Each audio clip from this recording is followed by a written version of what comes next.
Okay, hello everybody. Welcome back to my channel today. I'm Kevin, and today we're back to our first World War topic. Today, our topic is about an event named Armageddon.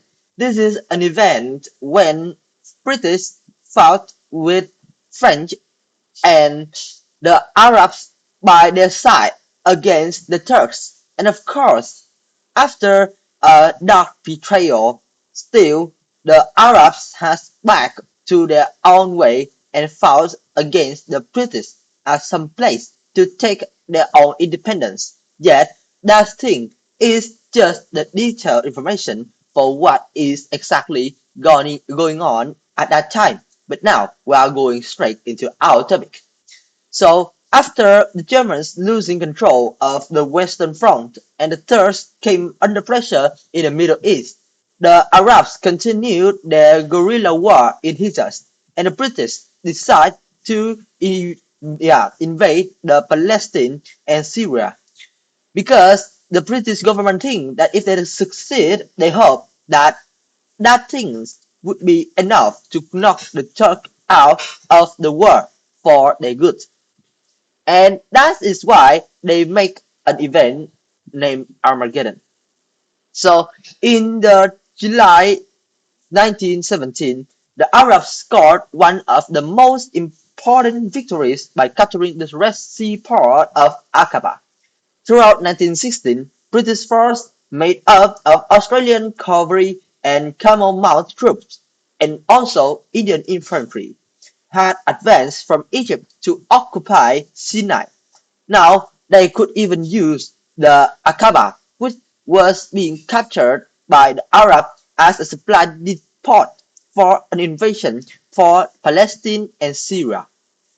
So the British brought in a vigorous new commander named Edmund Allenby to put their plan into action. He was under a strict instruction on how to invade the Palestine and the Syria and of course take their capital Jerusalem by Christmas. In October, he had overwhelmed the Palestine and the Turks at the Gaza with an artillery assault, and he used a massive cavalry charge to beat them into the retreat and take the Gaza. On December 9, 1917, Allenby marched into Jerusalem, and of course this holy city fell into the Allies' hands just after 2 weeks of the schedule. From the outside of that war, in the Middle East, the British government had promised the Arab leader that they will get to rule their own independent territory once the war over, and that's why the Arabs agreed to fight with the British. They also made a secret pact with the French, which the Arabs don't know. Under the table, they secretly make another assignment with the French to divide the region into areas that would be either French or British run, which means under the French or British control, not the Arabs. And that thing is the thing we call the betrayal. To muddy the water still further, a powerful group of Jews, or which we would know the Zionists, had come from around the world, had designs on a Palestine. Of course, those Jewish people want to have a homeland where they could be settled, and that's why they decide to design on the Palestine too. So as Allenby approached to Jerusalem, the British Foreign Secretary Arthur Balfour has secretly wrote a letter to Lord Rothschild. This letter is going to tell the leading of the Chinese about the British support, but that support is against the belief, or you could say against of what the British had promised with the Arabs, and of course is at odds with Arab cause. And after Lawrence, the leader of Arabs, found out, he was furious. Lawrence and his other friend, or you could say his other allies, Faisal, felt bitterly betrayed by the British government since they were French. I mean, they were the Arabs. They fought with the British all along the side. They get the promise of taking charge of their territories and get the true independence. And yet, when everything goes into the group, yeah, they all goes well. The British secretly sending a letter to tell the Zionist leader that they will get the support instead of the Arabs. And that is when Lawrence and Faisal felt betrayal. Yet they continued to fight beside the identified troops, blowing up the Hijaz train line. The Arabs prevent Turkish troops in Medina from moving north.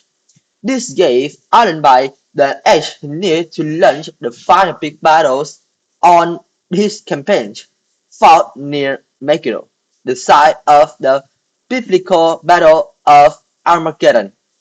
And this event happened in September 1918. It was a decisive victory for the Allies, and now the road to Damascus and the Syrian capital is wide open. Then, on the first day of October, the Arabs stormed Damascus, the capital of Syria, and set up their own government, with Emir Faisal at the head. But just 2 days later, Allenby came to the Syria capital and announced that Syria would not be run by the Arabs, but by the French. And outraged by those words, Lawrence immediately headed back to England to prepare and continue his campaign for his Arab independence. And of course, now the battles of Lawrence would be with the Allied politicians. When the Russians pulled out of the war, Enver Pasha, the leader of the Turkish army, has sent troops to the Russian border to regain the territory that the Turks had lost in the Caucasus. But this already, or you could say, this even divert their depleted manpower away from Mesopotamia, which means it divide their soldiers, which is very exhaust and quick away from each other, where British troops advanced up the Tigris to take Mosul. When Allenby moved north to Syria and seized Aleppo, the exhausted Turks finally gave in and surrendered. In October 30, they signed an armistice, or you could say a ceasefire proposal, and give the control, yeah, half of the control over Turkish territory in the Middle East with the Allies. The colossal Ottoman Empire that had dominated the Middle East and the Eastern Mediterranean for 4 centuries had come to an end by the divide of the Turkish territory with the Allies. Alright, so that's all I want to talk with you guys today about the Armageddon event. And also, I'm so sorry because today I'm still having some place or some word that I didn't speak clearly, and sometimes I bite my tongue because I don't get too much time to record video. I mean, regularly, so it's going to affect on my talking and also on how that I will record my videos. But I hope you guys like it. Alright, so that's all I want to talk with you guys today. Thank you for listening, and I'll see you guys in my next video. Bye bye.